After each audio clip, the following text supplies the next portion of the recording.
ঢাকা বিশ্ববিদ্যালয় কেন্দ্রীয় ছাত্র সংসদ ডাকসুর ভিপি নির্বাচিত হলেন ছাত্র শিবিরের সাদিক কায়েম। তিনি পেয়েছেন 14,042 ভোট।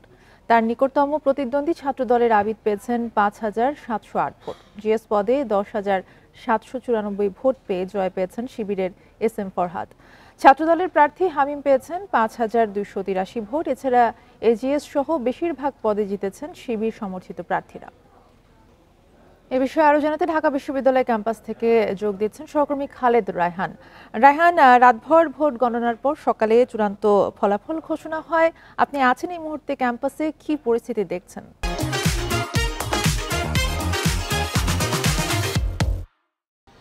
দেখুন, বলা যায় যে 4টার পর গতকালকে বিকেলে তারপর থেকে আমরা দেখেছিলাম যে এই ভোট ফলাফল প্রকাশের যে উত্তেজনা সেটি কিন্তু পুরো ক্যাম্পাস জুড়ে ছিল এবং তারপর থেকেই কিন্তু কখন ফলাফল ঘোষণা আসবে সেটির অপেক্ষা ছিল। এখন আমি যদি একটু ঢাকা বিশ্ববিদ্যালয়ের বর্তমান পরিস্থিতি দেখাতে দেখাতে বলি যে সকালে 8:30টার দিকে কিন্তু ফলাফল একে একে ঘোষণা করা হয় এবং তারপরেই যারা নির্বাচিত হয়েছেন তারা কিন্তু বলা যায় যে তাদের সকলেই সকালে হলে ফিরে গেছেন এবং সেখানে গিয়ে তাদের যে পরবর্তী যে কার্যক্রম বা সকলের সঙ্গে কথা বলা সেটি কিন্তু তারা আসলে বলছেন। এবং একই সঙ্গে যারা হেরেছেন, বিশেষ করে আমি যদি বলি ছাত্র দল প্যানেলে যারা হেরেছেন তারা কিন্তু এই ফলাফলকে প্রত্যাখ্যান করেছেন, নির্বাচনকে প্রত্যাখ্যান করেছেন।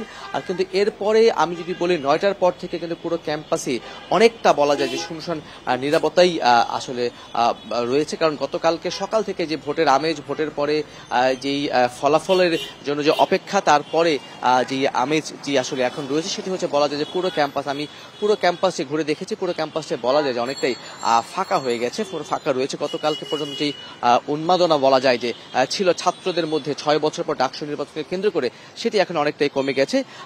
যদিও ছাত্রদল তাদের যে এই নির্বাচনের যে ফলাফল সেটিকে প্রত্যাখ্যান করেছে। আমরা দেখেছি যে বিশ্ববিদ্যালয় এলাকার ভিতরে গতকালকে থেকে একটি পুলিশ কন্ট্রোল রুম স্থাপন করা হয়েছিল এবং সেটি কিন্তু এখনো রয়েছে, যে কোনো রকম উদ্ভূত পরিস্থিতিকে আসলে নিবৃত করার জন্য বা সেই ধরনের যদি কোনো পরিস্থিতি ঘটে আর সেটিকে নিয়ন্ত্রণ করার জন্য তারা কিন্তু রয়েছেন।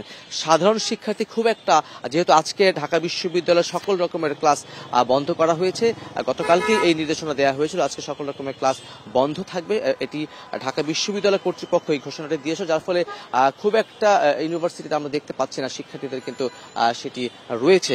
সব মিলে বলা যায় যে গতকালকে যে উৎসবমুখর পরিবেশে নির্বাচন বা ভোট গ্রহণ অনুষ্ঠিত হয়েছিল, তারপরে সন্ধ্যার পর থেকে বেশ কিছুটা উত্তেজনা তৈরি হয়েছিল। আমরা দেখেছিলাম যে শিবির এবং ছাত্র দলের মধ্যে একটি মুখোমুখি অবস্থান, সেটি কিন্তু পরবর্তীতে খুব বেশি সহিংসতায় আসলে জড়ায়নি এবং এখনো পর্যন্ত ক্যাম্পাসের পরিস্থিতি যদি বলতে চাই পুরোপুরি কিন্তু শান্তিপূর্ণ অবস্থাতে রয়েছে। কিছুক্ষণ পরে মধুর ক্যান্টিনের সামনে ডাকসুর সামনে একটি সংবাদ সম্মেলন হওয়ার কথা রয়েছে। সব মিলিয়ে বলা যায় যে গতকালকে উৎসবমুখর পরিবেশের পর আজকে এখন ক্যাম্পাস কিন্তু অনেকটাই বলা যায় যে নিরাপত্তা অবস্থায় রয়েছে এবং যারা জয়লাভ করেছেন তারা পরবর্তী দিনে ছাত্রদের জন্য কাজ করার জন্য প্রত্যয় ইতিমধ্যে ব্যক্ত করেছেন।